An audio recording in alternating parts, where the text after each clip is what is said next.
Yes, sir. Mod Tricker, back up in this thing, man. Today, we'll be taking a look at some mysterious videos that'll give you the chills. But before we hop into that, go ahead and spam that like button right now so we can run the numbers up on the algorithm. And you ain't even got to think about it later. And if you haven't already, go ahead and hit that sub button too. Sub up, join the family. This is the most lit and active community on YouTube, period. With that being said, guys, hop straight into the video. Las Vegas. We are on Tropicana in front of the Walmart. Every last one of the light poles, the electricity poles are down. This goes for miles. We ain't got no power. I don't know what the heck is going on. This goes for miles, y'all. Look at the cords on the ground. It goes all the way down. Miles. What the heck?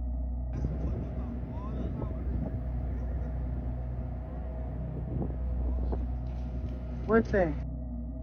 All of these are down, y'all. Every last one of the powers down. Something isn't adding up because I saw reports that claim this was caused by 70-mile-per-hour winds, but if that was the case, then we should at least see some debris and fallen trees everywhere, unless this was a magical windstorm that somehow only targets power poles.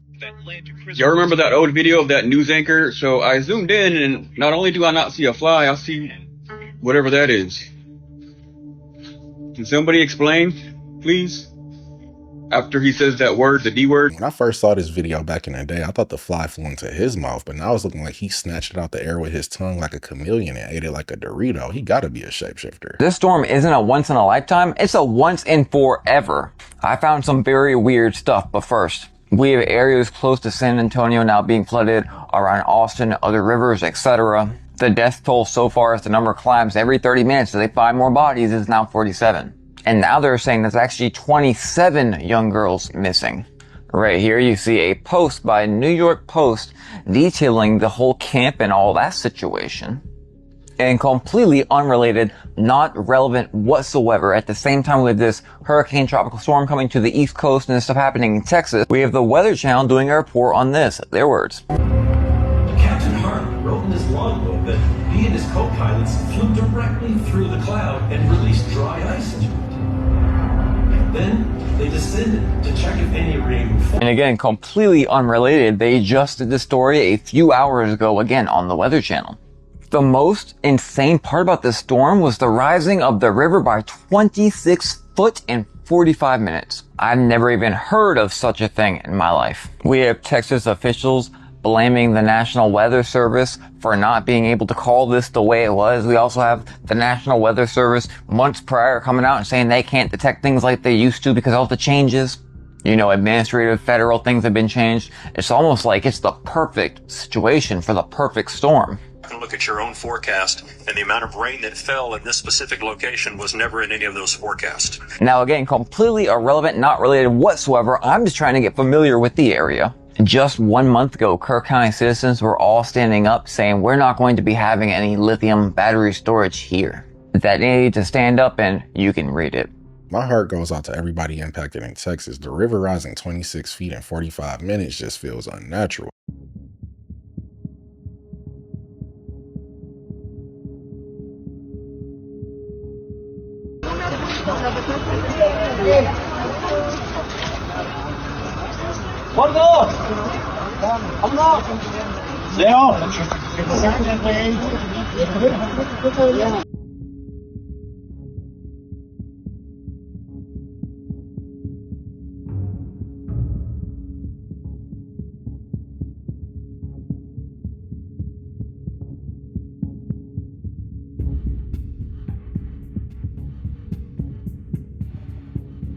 I don't think the people who were playing in it like it was a phone party realized that it's coming from the wastewater treatment facility. They all about to wake up with pink eye in the morning. The fashion industry is just getting weirder and weirder. I want you to take a look at this. So it's Fashion Week in Paris, and Rick Owens has this exhibit. Rick Owens is like the biggest name in the fashion industry. He has this exhibit called the Temple of Love. Now inside of this temple he has a statue of himself pissing. Now, I thought this was fake at first, but it's real and people are amazed at it. And it doesn't stop there. His actual runway or the show itself, his models are fully clothed, walking through water and falling into it with this dark, eerie vibe.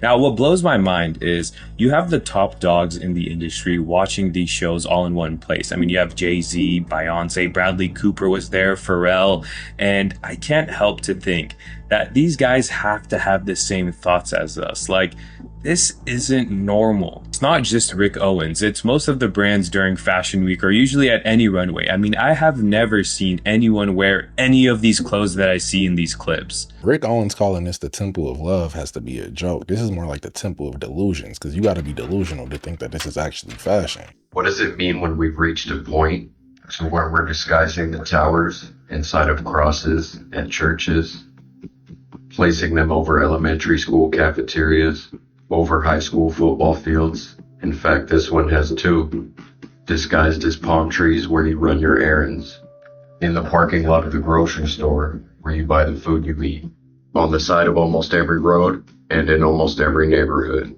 And the nicer the neighborhood, the nicer the fake tree. Or how about the random fluorescent lighting that's been popping up around cities that apparently requires more than a bulb, pole, fixture, and wiring? I believe this is us slowly consenting to the beast system, which has always revealed itself on the outskirts of the cities, and subtly within, because even the double-cross power lines resemble the satanic Leviathan cross.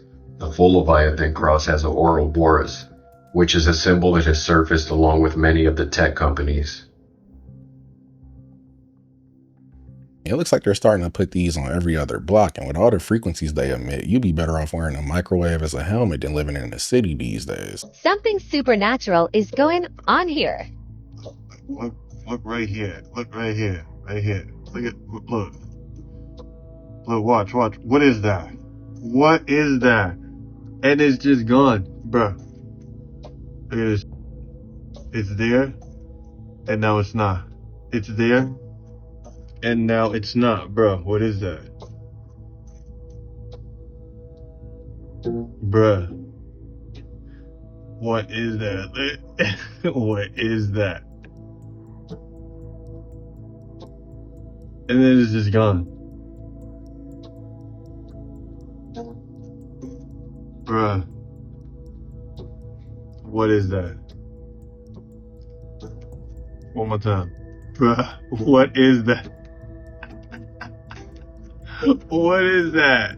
This has to either be some sort of demonic attachment or he's hiding a duende in his pants leg. Alright, I need some advice. So a couple weeks ago I found this site on the dark web that was selling shoes, but it was kind of weird because all the shoes had names and ages. I ordered these ones right here. When the boots came, they looked about how they looked on the site, but one of them had a VHS tape in it. And when they came in the mail, I tested them with luminol, and they lit up.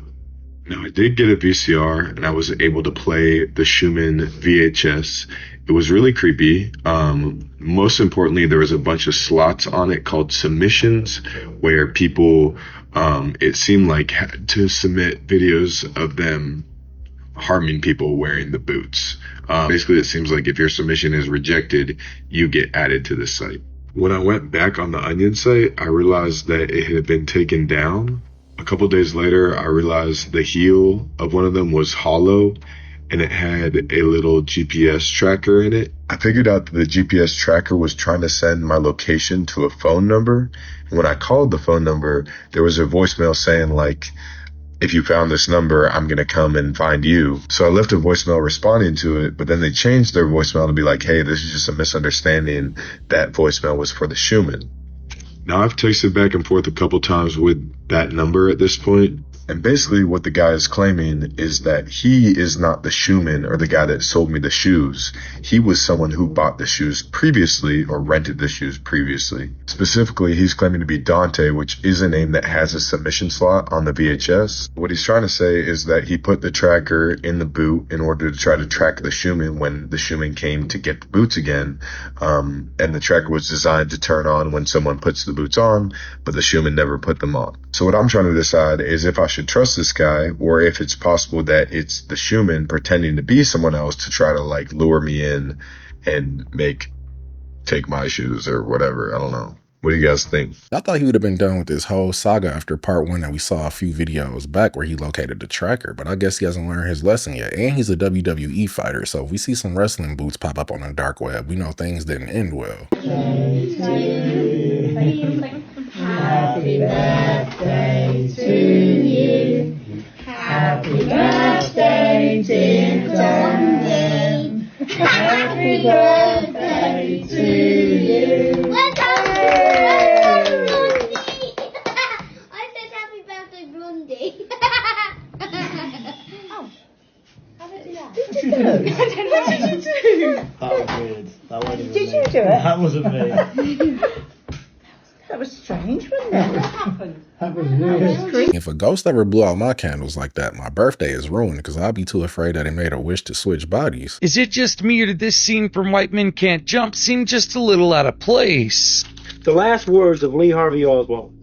It wasn't me, it was the CIA. Now, at first it seemed like a throwaway line from a bad joke, but when you dig deeper, you realize there was a lot more meaning behind what Woody Harrelson's character was saying in this scene. You see, Woody Harrelson's father, Charles Harrison, was a legitimate hitman for the Mafia who died in prison in 2007 where he was serving 2 life sentences. But that's just the tip of the iceberg, because Charles Harrelson was also suspected of being involved in the assassination of John F. Kennedy. In fact, Charles Harrelson was one of the infamous 3 tramps arrested shortly after the assassination of JFK had taken place. The tall tramp turned out to be Charles Harrelson, Woody Harrelson's father. Charles Harrelson was very closely involved with criminals who had strong connections within the CIA, and he was an associate of Jack Ruby, the nightclub owner who ended up Lee Harvey Oswald before he had the chance to spill the beans. And what makes things even crazier is White Men Can't Jump wasn't the only movie connection between Woody Harrelson and his father. In the novel No Country for Old Men, Sheriff Ed Tom Bell referred to the assassination of a judge in San Antonio, Texas. Now, this event actually took place in real life, and the perpetrator was none other than Woody Harrelson's father. Remember those 2 life sentences he was serving? Well, it was as a result of him that judge in San Antonio. And in the movie No Country for Old Men, Woody Harrelson just so happens to portray a hitman from Texas.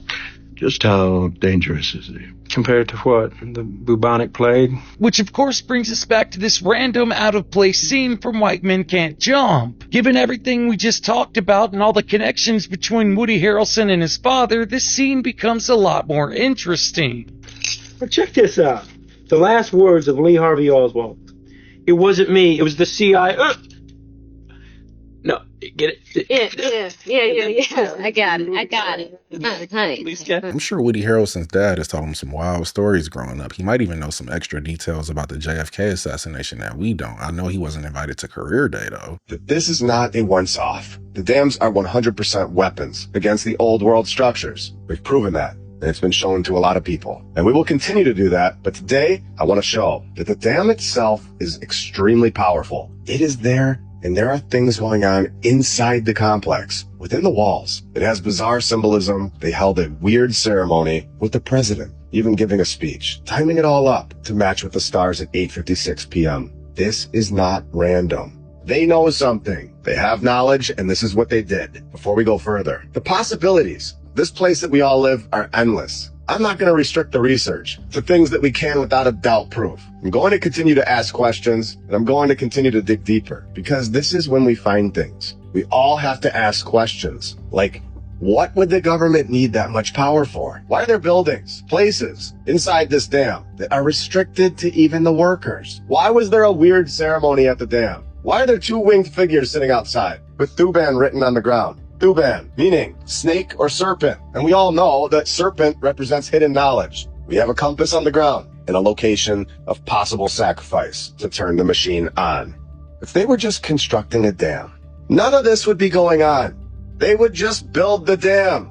They would never set the dam to a symbolic circle. In my experience, whenever you see out-of-place statues and symbols like this, it's usually a telltale sign that something is connected to the occult. Is your Wi-Fi tracking you? This screenshot has been making the rounds recently. It's basically selling you a service to have Wi-Fi motion detection in your home without the use of motion tracking cameras or sensors. Wow. Amazing. And for the conspiracy theorists amongst us, aka educated people, this comes as no surprise whatsoever. What I mean is that they've had this technology and capability for a long time. Who knows how they've been using it? They can absolutely track where you are in your house using your Wi-Fi, regardless of if you pay for the service or not. It works by seeing what blocks the Wi-Fi signal, kind of like a heat map.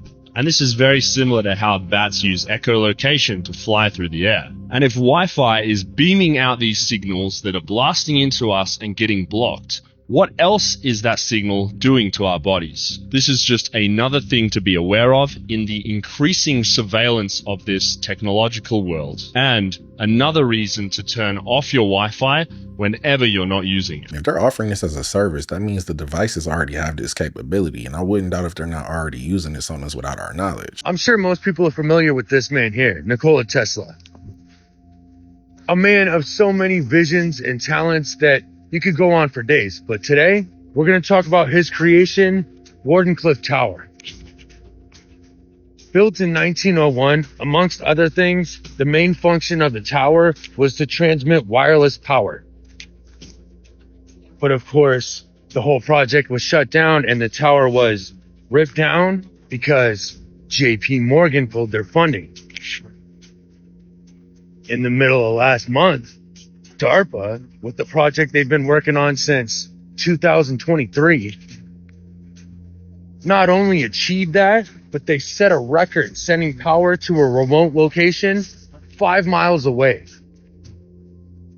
Now, like I said, this is a project they've been working on since early 2023. Now, guess who's building the laser it takes to actually make this happen? Raytheon. And guess who's one of Raytheon's biggest stockholders? JP Morgan and Chase. The same people that stopped the tower from happening. Now ain't that just one hell of a coincidence? What Nikola Tesla was proposing was free wireless energy. This is just wireless energy. You know DARPA is about to charge us. So did you know about this massive plan that Kurville, Texas, which is having this unprecedented flood? There's a whole big plan to modify the entire city, change, and of course they use the word resilience. If you know anything about agenda, you know what? 2 numbers. You'll know that resiliency is a buzzword, which really means further control. But my point is that it's shocking that this place was set to have a whole change up, and now there's a flood going on. And many people will say, that's just a strange coincidence or nothing to be alarmed or be concerned about. And then we have this guy emailing Rainmaker Corporation, asking them if they modified the weather. Of course, that's not confirmed. We're not claiming that. But people are asking that because, just read that. If you want to talk about this fully uncensoredly, comment the word Rumble, and I'll send you a link to my Rumble live stream channel. We go live every night talking about stuff like this and other things that we can't mention on here. Comment Rumble, check your DMs, make a Rumble account, follow me there, and turn on live notifications so you don't miss it. It seems like every city that has some sort of catastrophic weather event recently is also planning to be a smart city. It's starting to feel like deja vu. You guys piss this hairdresser off, they will put a curse on you. Allegedly. If you guys don't know who this is a pretty popular hairstylist here on TikTok. They have about 500,000 followers. This TikToker has come out with their experience at the salon and with the hairstylist after they got their haircut twice by that person. The first haircut went well. They asked for long layers, but after they got their haircut, they realized that it was not what they wanted. So they hit up the stylist and was like, hey, can I come back for a redo? When they went back into the salon for a redo, they were met with a unfriendly demeanor and all of this decor around them. This is salt around the salon chair.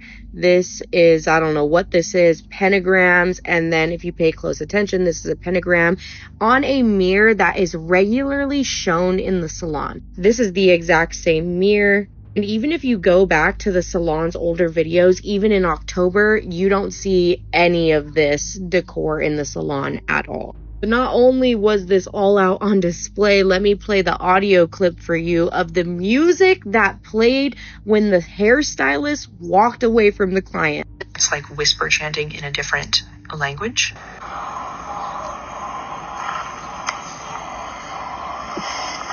Yeah. Mind you, this was not here during her first haircut. This was 5 months before Halloween. So please, somebody explain what the is going on in that salon. If I walk into a hair salon and I see all this, I'm not letting them touch my hair. You're gonna leave with the Bart Simpson fade. Where a woman says she was enjoying the pool Wednesday night when she saw a strangely shaped and unfamiliar object falling from the sky just over there. The whole thing now caught on video. Then I look up here to the sky, I see something falling down, so I pulled out my phone and I zoomed in and it was right about there. Colleen McCormick was out by her hot tub around 9 Wednesday night when she says she saw something strange and unfamiliar up above. I see something falling down from the sky. It had blinking lights and looked like it was on fire or something. And it was just coming down really fast. I had no idea what it could have been. McCormick captured this 8-second video from her backyard showing an unidentified object headed straight down. There's 3 things, so it looks like it's fire or a big light. Expecting to hear a loud boom of some sort, she ran to the front of her home to hopefully capture the landing. My heart was pounding because I just looked up. I'm oh God, what is about to happen right now? But McCormick says the blinking object quickly vanished from her view. It seemed like it was coming down so fast. It was just it knows what it's doing. It just goes like that. I don't know. It's weird. With having never seen something like it before, McCormick's mind went racing. I thought it was some explosive. I don't know.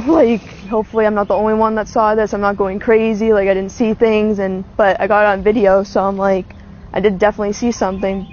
Now, the FAA was not able to comment on the video McCormick took, but they said they did not get any reports of debris in the area. Both Pembroke Fire and police said the same thing. On scene in Pembroke, Alyssa Azara for your local.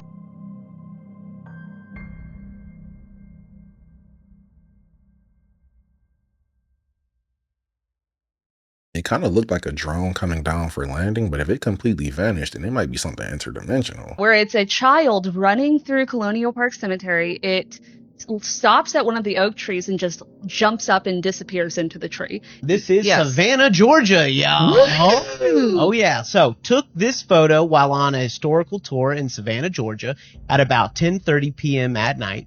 This cemetery is in the middle of downtown, and it was a full moon. It was a full moon. Lots of lights in the city and in the cemetery. And they kindly drew an arrow to what he's referring to. So go ahead and zoom in. Yes, I'm so glad somebody else caught the kid in the cemetery. Absolutely. Oh, this is one of my favorite stories about Colonial Park. So this kid supposedly died over, that playground, which is very Savannah, to put a playground on the fence line of the cemetery. Mind you, whatever. So the kid died over on the playground area. And there is a phenomenal video from... It's running and goes straight up in the air.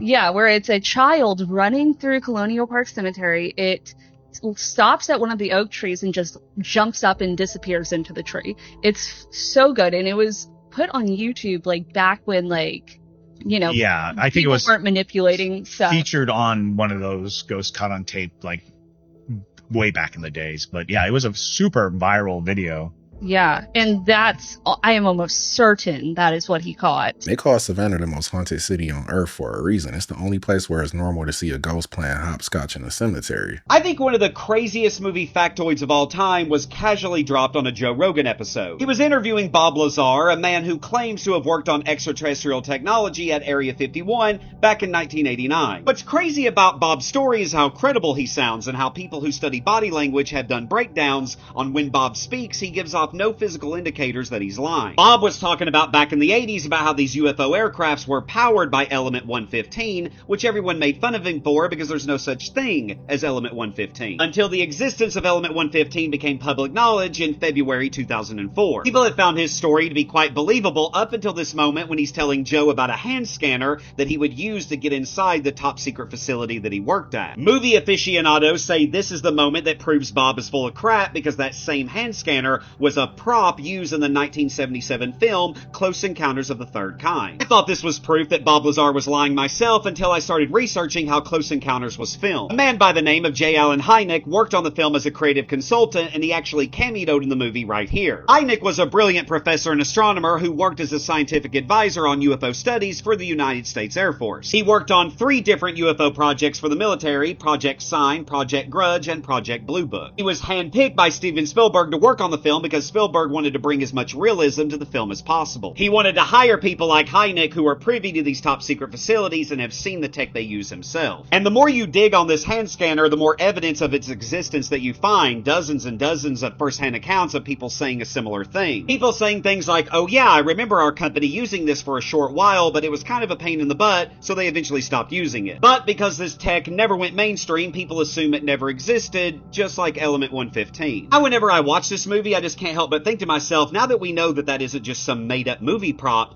what else in this movie do we just automatically assume is fiction, but is actually closer to the truth than we think? I doubt that the hand scanner is the only thing in the movie that's historically accurate. For all we know, they could have borrowed the spaceship from Area 51. This is a real video coming straight from Oaxaca, Mexico, of a duende caught on camera, bro. Those days. Stop. So you're gonna be looking in the the walkway area over here. Okay. Right here? Yes. Hold on.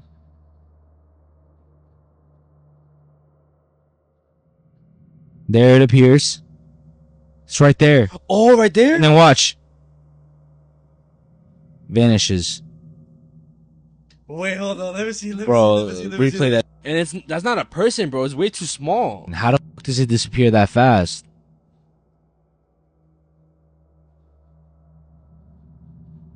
Vanishes. Nah. That's not no camera glitch, bro. This is crazy. Let me know what you guys think. Mexico is not for beginners if they got duendes roaming the streets. I get jumpy if I see a raccoon. Yo pensé que eran juguetes.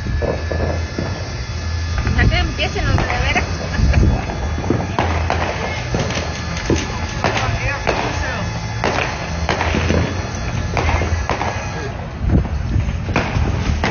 I love big fireworks, but setting off a cruise missile is crazy work. You about to blow the whole block to smithereens. But that was the video, guys. Don't forget to sub up, hit that notification bell, and I'll catch you in the next one.